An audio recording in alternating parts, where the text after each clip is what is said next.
ito na po yung nagawa sa bahay ni Ate Nora. Nasimula na po. At yan, medyo malaki-laki na rin yung kanilang nagawa. Maraming salamat po sa ating masisipag na karpentero sa matyaga nilang paggawa sa bahay ni Ate Nora. And salamat din po dun sa mga kapitbahay nila na tumulong sa paghahakot ng materyales kasi hindi po kayang i-deliver. Hindi kayang dalhin dito sa mismong paggagawaan kaya hinahakot.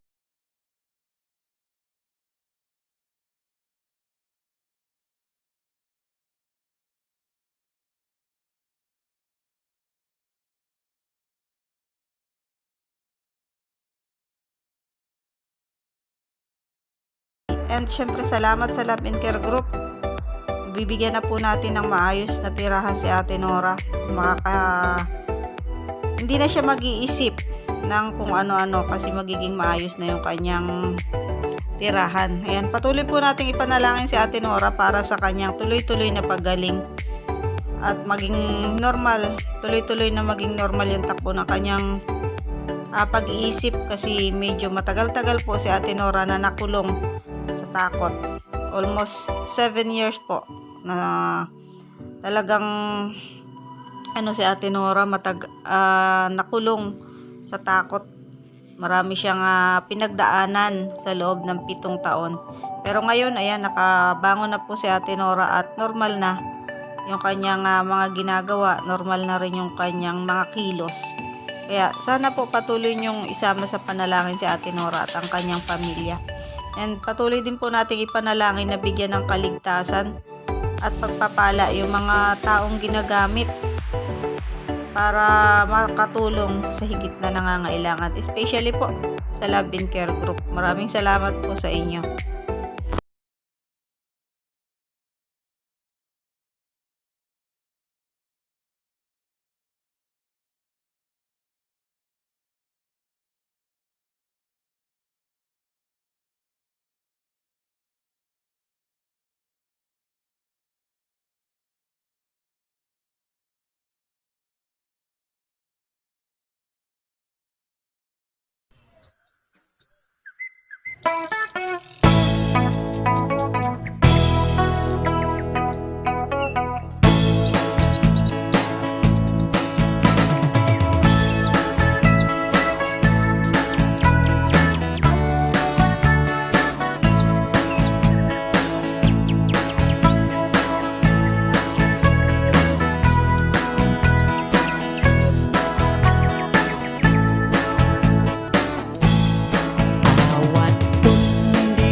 po yung bunsong anak ni Ate Nora, si Ronron. Yan, simula po na ipanganak si Ronron, dyan siya rin nag-umpis ang magkaroon ng depression. Pero ngayon, okay na po siya. Yan, si Ronron po hindi masyadong naalagaan ni Ate Nora. Hindi na subaybayan yung paglaki hanggang 7 years old. Ngayon, okay na siya, inihatid na siya ni Ate Nora sa school and naaasikaso na rin niya.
At syempre, hindi nawawala ang pagkain para sa ating mga karpentero para lagi silang malakas at ganado sa pagtatrabaho.